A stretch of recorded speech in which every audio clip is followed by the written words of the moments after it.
नमस्कार, नजरिया आपका हमारा में आपका स्वागत है। बिहार सरकार लगातार अपनी महत्वाकांक्षी योजनाओं को जनमानस तक पहुंचाने और विभिन्न उपलब्धियों के बारे में जानकारी देने को लेकर जनसंवाद कार्यक्रम कर रही है। आप देख सकते हैं कि ये पूर्णिया जिले के बैसा प्रखंड क्षेत्र अंतर्गत मालोपरा पंचायत सरकार भवन परिसर का नज़ारा है, जहां जिला पदाधिकारी के नेतृत्व में पूरी जिला स्तरीय टीम आई हुई है और जनसंवाद कार्यक्रम के तहत मालोपरा पंचायत के नागरिकों को संबोधित कर रही है। आइए सीधे जुड़ते हैं इस कार्यक्रम से। ब्लॉक से लेकर के मुख्यालय तक आना जाना लगा रहता है, जिसकी वजह से आप लोगों का काम बर्बाद होता है। मैं आप लोगों से गुजारिश करूंगा इस मंच के माध्यम से कि जितना हो सके अपने जो लैंड डिस्प्यूट है उसको, जो शनिचर में जनता दरबार लगता है सीओ और थाना प्रभारी का, उसमें दूर करने की कोशिश कीजिए ताकि आपका बेकार में वक्त बर्बाद ना हो, मुख्यालय का दौड़ नहीं लगाना पड़े। और वही चीजें आप जो अभी जैसे हमारे पूर्व के वक्ता बता रहे थे, तो वो कोशिश आप अपनी जमीन पर करें, बेहतरीन फसल लें, आगे बढ़ें। इसके साथ साथ मैं आपको कुछ चीजें बताना चाहूंगा बिहार पुलिस के बारे में। पिछले कई दिनों से बिहार पुलिस में कई आमूल चूल परिवर्तन हुआ है, जिसका सबसे बेहतरीन नमूना यह है कि हमारे यहाँ 35% महिलाओं का आरक्षण किया गया है, जिसकी वजह से आप देख रहे हैं कि आपके इलाके में जो थाना प्रभारी भी हैं वो भी महिला हैं। इसके अलावा हर थाना में महिला डेस्क की स्थापना की गई है। तो अब जो सशक्त महिला की ओर अग्रसर है हमारा बिहार पुलिस, तो अब महिलाएं जो अपना घरेलू हिंसा का जो भी प्रॉब्लम होता है या जिस तरह का भी प्रॉब्लम होता है, आसानी से लेकर के थाना जा सकती हैं। थाना में उनको बिल्कुल महिला हेल्प डेस्क मिलेगा, जहां वो अपनी शिकायत दर्ज करा सकती हैं, प्राइवेसी रहेगी। मैं कोशिश कर रहा हूं कि ज्यादा से ज्यादा महिला थाना प्रभारी इस इलाके में रहें, क्योंकि ये इलाका जहां तक मैंने देखा है डोमेस्टिक वायलेंस, घरेलू हिंसा से प्रभावित रहा है। तो महिलाएं थाना प्रभारी उसको अच्छी तरीका से हल कर पाएंगी। इसके अलावा जो दूसरी चीज यहाँ मैंने देखी, जो क्राइम का फिगर देखा मैंने यहाँ पर, वो यहाँ है कि साइबर क्राइम यहाँ से राइज कर रहा था आपका अमौर ब्लॉक को, रोहटा ब्लॉक को। तो इसके लिए आप साइबर थाना हमारा पूर्णिया जिला में खुल चुका है।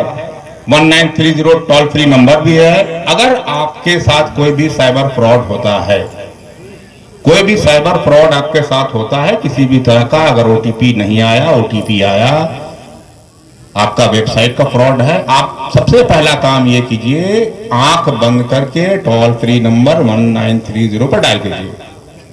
1930 नंबर याद रखिए। साइबर फ्रॉड ये आने वाले दिन में बढ़ेगा, बिल्कुल बढ़ेगा। एक बार अगर आप 1930 पर तुरंत 5 मिनट के अंदर कॉल करके पैसे को होल्ड करवा देते हैं, तो फिर आपका पैसा जहां है वहीं रह जाएगा, बाद में आपको मिल सकता है। अगर आपका 24 घंटा 48 घंटे के बाद आप जाके साइबर थाना में कंप्लेन कराते हैं, उसका कोई फायदा नहीं होने जा रहा है, क्योंकि इसमें क्राइम का जो पैसा है कहां से कहां निकल जाएगा पता नहीं। इसलिए इसको याद रखिए, जब यहाँ खुशहाली आएगी, तरक्की आएगी, तो साइबर क्राइम जिस तरह से बढ़ रहा है, और ये एरिया आपका अमौर और बैसा का जो ब्लॉक है, ये इस तरह के क्राइम के लिए नया है, लेकिन ये यहाँ से राइज कर रहा है। तो 1930 टोल फ्री नंबर उसको याद रखिए। इसके अलावा बिहार पुलिस ने एक 112 टोल फ्री नंबर निकाला हुआ है। आपको अगर कोई अचानक से प्रॉब्लम आती है तो आप 112 पर कॉल कर सकते हैं। 10 से 15 मिनट के अंदर आप रिस्पांस टाइम में आपको पुलिस की मदद मिलेगी। तो ये चीजें हैं जो बिहार पुलिस करने जा रही है। इसके अलावा तो मैंने पहले भी कहा कि जो मेन आपका डिस्प्यूट है, लैंड डिस्प्यूट है, उसको आप लोग एलिवेट होने मत दीजिए, जिला और सब डिवीजन में जाने मत दीजिए। आपसे ही गुजारिश है कि आप उसको अपने ब्लॉक लेवल पर सुलझा लें, क्योंकि याद रखिए कि दरिया में तलातुम हो तो बच सकती है कश्ती, कश्ती में तलातुम हो तो साहिल नहीं मिलता।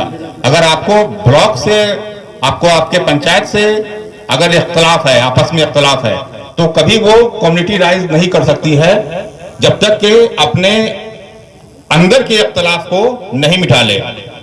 तो होना ये चाहिए कि अगर आपका छोटा छोटा अख्तलाफ है, लड़ाई झगड़ा है, तो वो आपका जो पंचायती राज सिस्टम के अंदर जो चीज है उसके अंदर उसको निपटा लें, ताकि आपका भी टाइम बचे और पुलिस का भी टाइम बचे। तो जो ऑर्गेनाइज्ड क्राइम है उस पर हम लोग ध्यान दे सकें। सबसे पहले मैं आप सभी लोग को खूब खूब शुभकामनाएं देता हूं और धन्यवाद देता हूं, इतने अच्छे तरीके से आप लोगों ने स्वागत किया। ये जनसंवाद कार्यक्रम आप लोग समझ रहे हैं, आपको बता 20,000 से ज्यादा शिक्षकों की नियुक्ति हुई है, लगातार रोजगार बैक टू बैक दिए जा रहे हैं और पूरे देश में आप देखेंगे कि बिहार इसमें कीर्तिमान स्थापित कर रहा है। तो जो भी हमारे युवा हैं वो नौकरियों की तरफ नौकरी पा रहे हैं ज्यादा से ज्यादा, और न केवल वो नौकरी पा रहे हैं बल्कि हमारे जो इंस्टीट्यूशन है, जब वो स्कूलों में आ रहे हैं, जब वो स्वास्थ्य केंद्रों में आ रहे हैं, तो वो हमारी व्यवस्था भी बहुत बेहतरीन अभी जो है होती जा रही है इसके कारण। अगली जो चीज बताना है वो है खेती किसानी से संबंधित। जब हम लोग यहाँ आ रहे थे, आप देखें तरक्की कैसे हो सकती है, उसका एक ही फॉर्मूला है, जो चीज आपके पास हो उसको आप तरक्की का माध्यम आपको बनाना चाहिए। अब मैं देखता हूं जब इधर से हम लोग आ रहे हैं तो दूर दूर तक अगर कुछ दिखता है तो सब जगह खेत दिख रहे हैं और उपजाऊ खेत दिख रहे हैं। तो हमको ये देखना चाहिए कि उसको और बेहतरी का, अभी तक तो बहुत बेहतर आप लोगों ने किया है, उसको और बेहतरी का माध्यम कैसे बनाया जा सकता है। ये जो खेत हर जगह दिख रहा है उसको कैसे ऐसे बनाएं कि वो जो है पुनः उगले, वो जो है बहुत ज्यादा हमको किफायती तरीके से ज्यादा इनकम दे।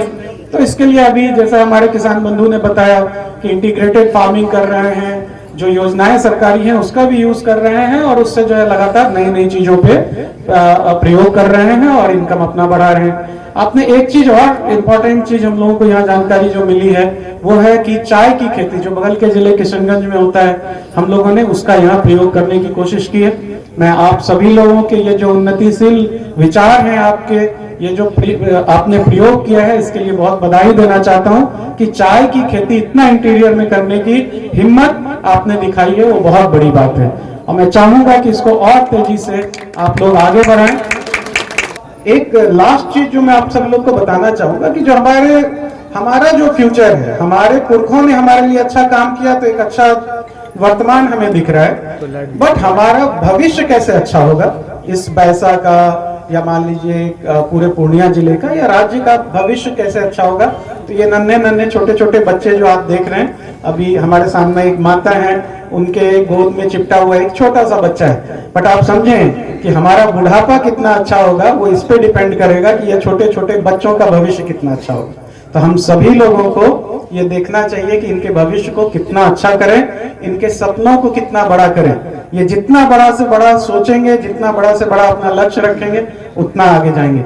सभी को स्कूल्स में भेजें, स्कूल अच्छा चलाने के लिए यहाँ पे जो मुखिया जी हैं, वार्ड मेंबर हैं, सभी लोग इसको देखें, हमारे जितने पदाधिकारी गण हैं उसको सब लोग मिलकर प्रयास करें। और जैसा अभी एसपी साहब ने बताया था कि चाहे वो ब्लॉक हो, थाना हो, ये सब आपके लिए बने, उनके साथ आप करेंगे काम, उनके सहयोग से जब आप आगे बढ़ेंगे तो चीजें बेहतरी की ओर जाएगी। तो जितने भी इंस्टीट्यूशंस हैं, खासकर मैंने जो विशेष रूप से बताया है कि ये हमारे जो छोटे छोटे बच्चे हैं, इनके भविष्य को बेहतर करने के लिए हम लोग लगातार प्रयास कर रहे हैं। पूरे जिले में 2317 विद्यालय हैं जो प्राथमिक और मध्य विद्यालय हैं, उनकी बेहतरी के लिए, उनको आकर्षक बच्चों के लिए बनाने के लिए हम लोग लगातार उसमें प्रयास कर रहे हैं। तो आप सबका सहयोग चाहिए ताकि पूर्णिया ऐसे ही बहुत बेहतर है, उसको और कैसे बेहतर किया जा सके और उसका और कैसे जो है उज्जवल भविष्य हो सके।